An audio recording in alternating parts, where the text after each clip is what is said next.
Hi Leo, and welcome to your December the 1st to 15th tarot reading. So I'm doing it this way because there's just so much going on over the month of December. We've got a grand conjunction coming up on December the 21st. So I thought I'd do it this way because there's just going to be so much energy in the last 2 weeks. Very, very important year coming up, Leo, and if any of you are trying to break free of certain circumstances, this year will be a fantastic opportunity to do it.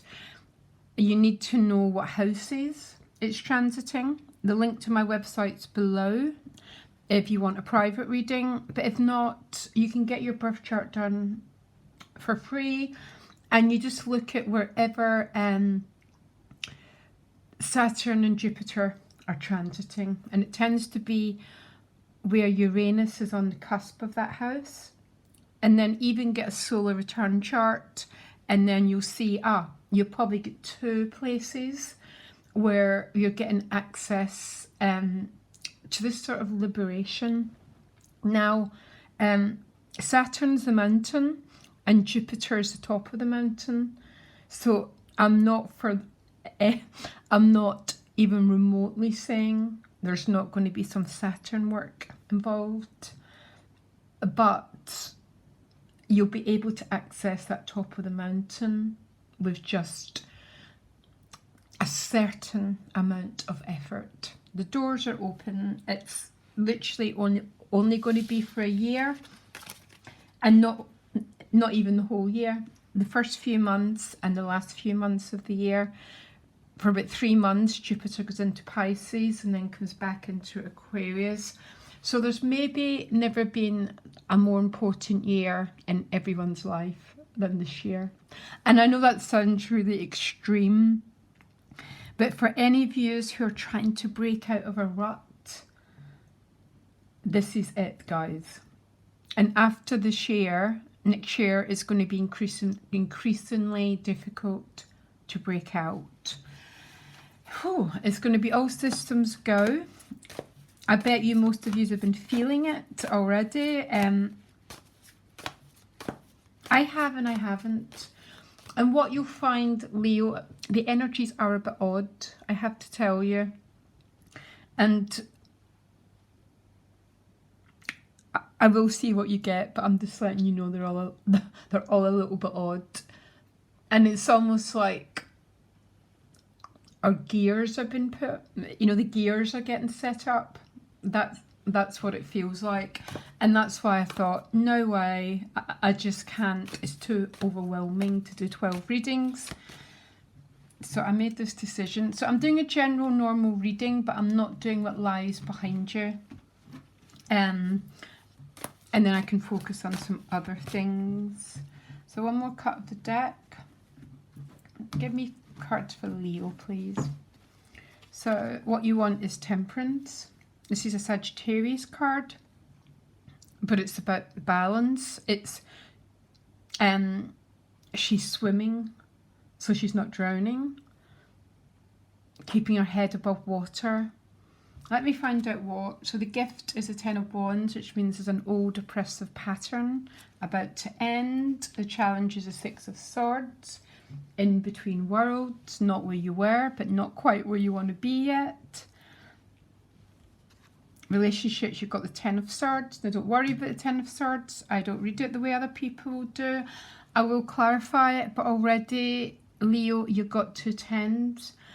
And I think you're about my 8th reading, and about 6 of the readings I've had these 2 cards showing up, which is fantastic. Because it's the ending of a crap cycle.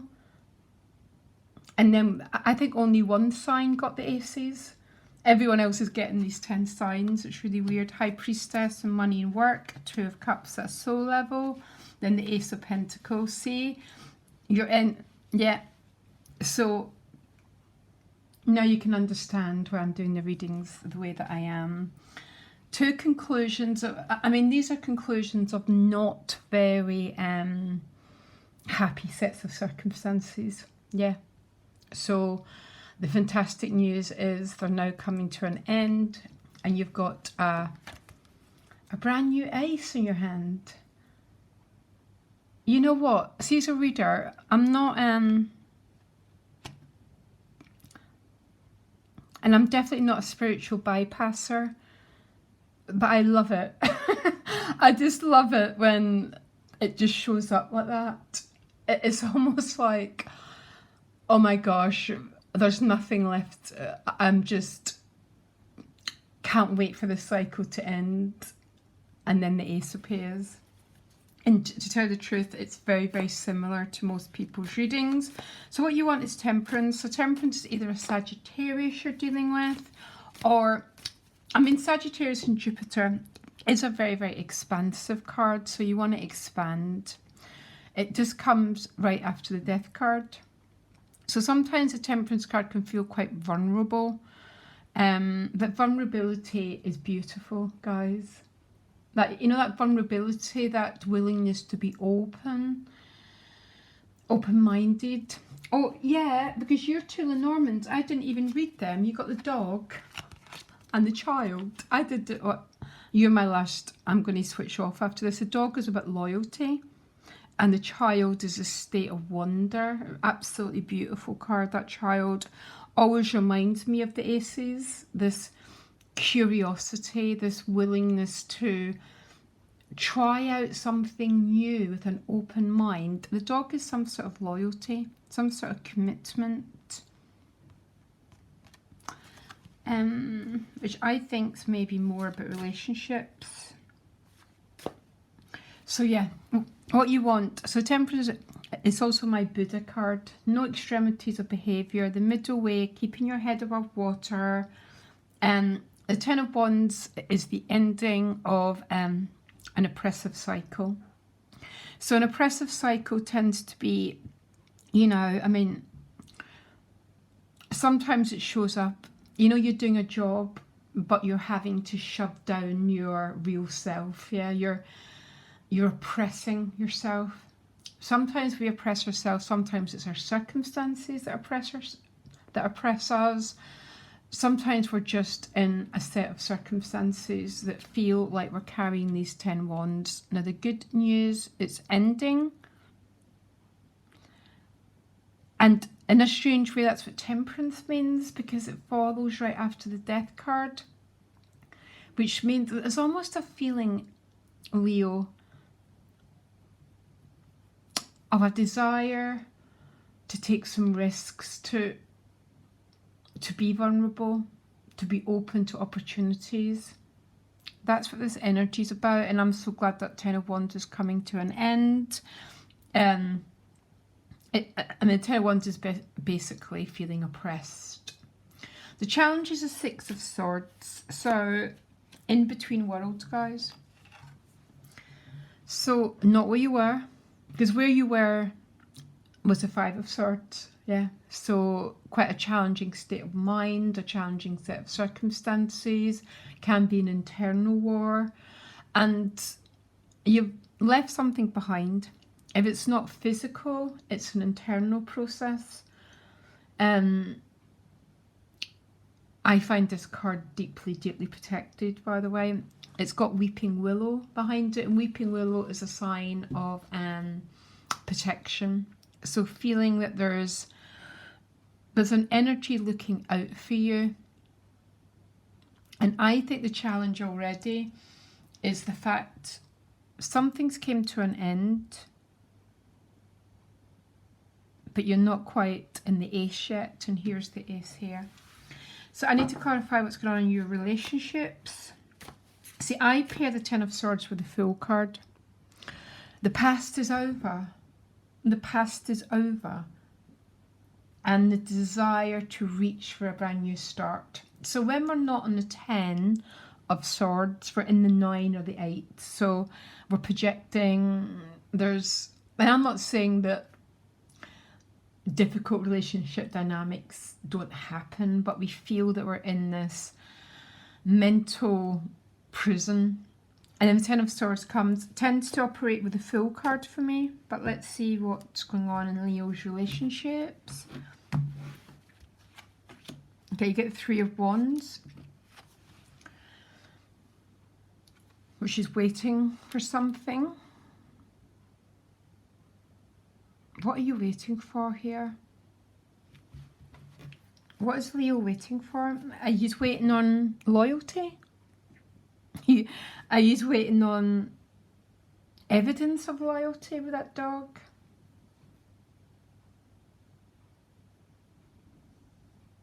Maybe some of your relationships been part of this oppressive cycle. So relationships can be anything. It can be, you know, it can be an existing relationship. Sometimes it's feeling oppressed because you don't feel loved, so you're not in a relationship. Something's completing itself now. Give me one more card for relationships. This is complicated. Because the Ten of Swords is no longer waiting.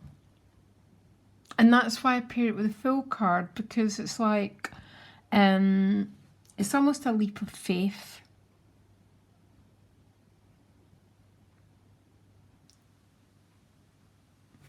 Give me a minute. See if I can get one more card. If not, just have to try my best. So you get the Three of Cups. Actually, I quite like the Ten of Swords, but I tend to pair the Three of Cups with the Ten of Wands, because these people fly free, yeah? Because they've released the baggage that was holding them down, and this is the baggage that was holding you down. So the gift is this is ending and moving to a much more light-hearted cycle. But it might be, it ain't going to happen right away. So it's not going to happen as a Christmas, you know, some sort of present that's right. Because when these two tens show up, the way I tend to read the Ten of Wands is like, okay, you've just left a job, but you've got a month's notice to hand in. And when the Ten of Swords is about having a surrender. So no longer controlling.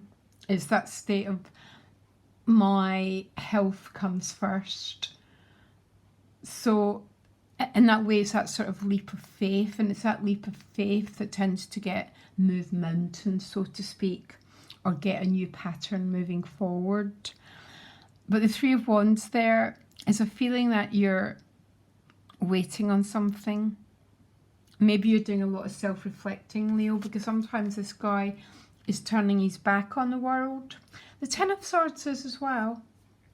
Because when we're in the 8 and the 9, we're trying to make things happen, we're anxious.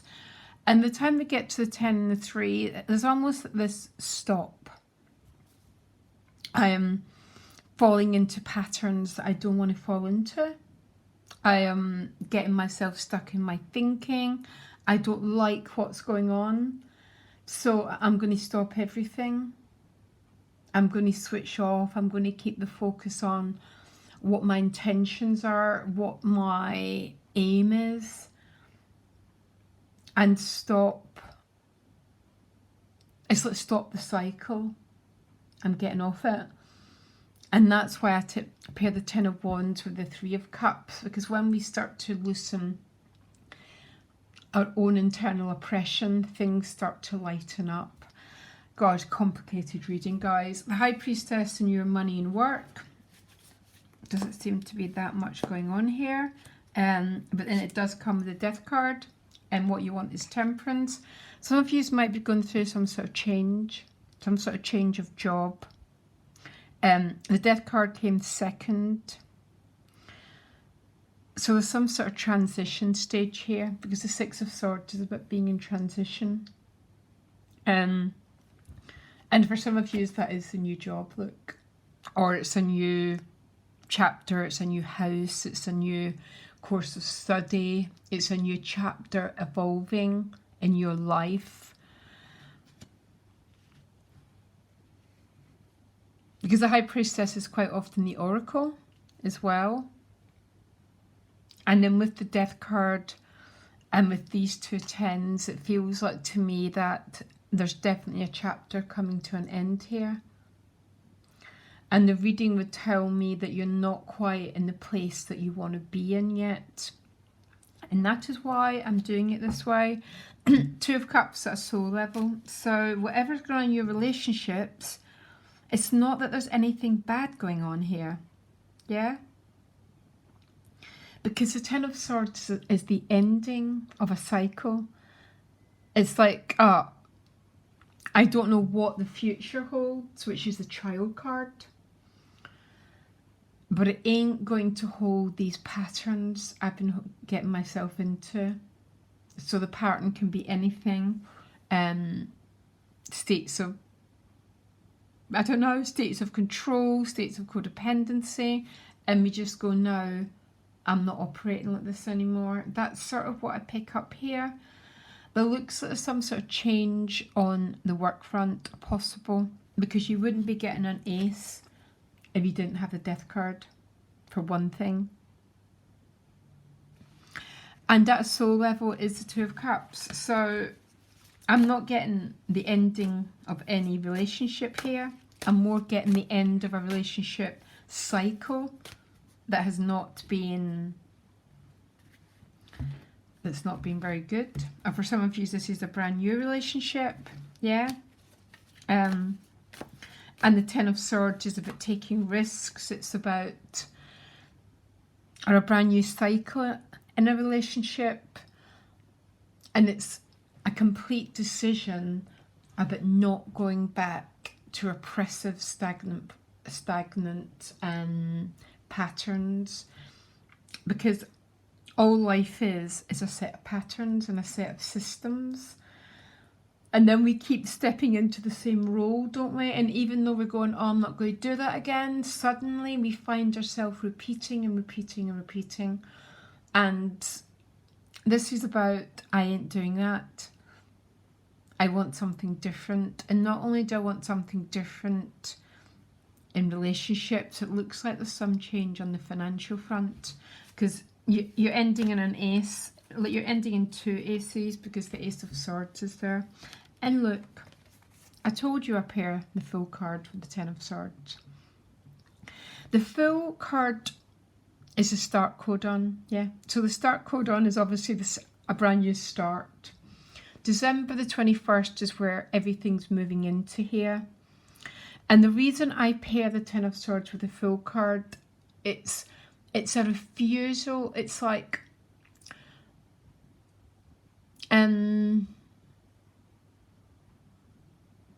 I guess it's sort of a refusal to not go down and take on the same roles. It's wanting something brand new, different, and the only way we get something different is to be in the Ten of Swords. Because when we're in the Nine, we're just projecting. It's like everything in life is just a big projector movie, and we just keep picking up the same old, you know, like, is it Groundhog Day? Oh my God, it's like being in hell. But time we get to the Ten of Swords, we're not, and that's how I don't read the Ten. I mean, sometimes I've seen it showing up as, but it all depends on how you work with the tarot. I pair it with the Fool, which is a new beginning, and then you get two aces with it beforehand. So you don't get aces for nothing, guys. There is nothing for nothing in this universe. And even with Saturn and Jupiter, there won't be nothing for nothing. The Saturn work will bring Jupiter.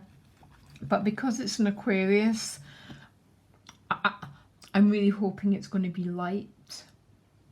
I'm really hoping it's going to be lighter. So this is where you're going. And it looks like these 2 weeks are the ending of what looks like has been quite a challenging, oppressive, my least favourite word, period. And that Ten of Swords is a funny old card because it's a surrender card. But see, really, we use that word quite a lot, don't we? Especially the spiritual community. And I can only imagine, I think I've got about 3 examples in my life when I've really surrendered. And the minute I've done it, the universe has came to meet me. but you cannot control it. It's just like it's almost like an otherworldly experience. And it's just now, it's time for something different now. And I can't tell you how you get there. Because if I knew, Leo, I would just do it automatically every time I get an issue. And it's almost like we have to bang our heads against the wall until we learn I'm banging my head against the wall. And then we step away from the role. Sometimes we even step away from everything. We look out to sea. We envision the future that we want to create. And then that's when my beloved Fool card shows up. And you know what? The funny thing, Leo, December the 21st is the Fool card. It's exactly what it's about. It's a brand new cycle starting. Now, in your natural zodiac, it'll actually be in your relationship house, because it's Aquarius. Yeah. So, I'm not a natural zodiac astrologer, but there's truth in it. There is an absolute truth to it, which means there's a potential opening for a brand new chapter in your relationships. And quite a liberating. Uranus and Aquarius stand for the truth. A lot of people don't like the truth, by the way. Can I just actually reframe that? That most people do not like the truth. Even though the truth shall set us free. But there's something very benign about this process. There just is. I can't. I keep trying to get the right words to say to you that it's not going to be. It's going to be like it's almost the truth's going to be accepted potentially in a very benign way. But this is about relationships. That all comes from surrender. And so many books are taught how do we surrender, and I don't know. I have no idea. It happens in the inside as a shift. And then when we make that shift, the whole universe comes to meet us. Some of you are changing job. You've got a whole new job there. And if it's something, a whole new potential opening happening for you. When the Ten of Wands comes up as the gift, I like it, guys. I really like it. There's something very I want to use the word good. Just good about this reading. So much love, guys, and I hope you're all well. My links are below, and take care. Bye.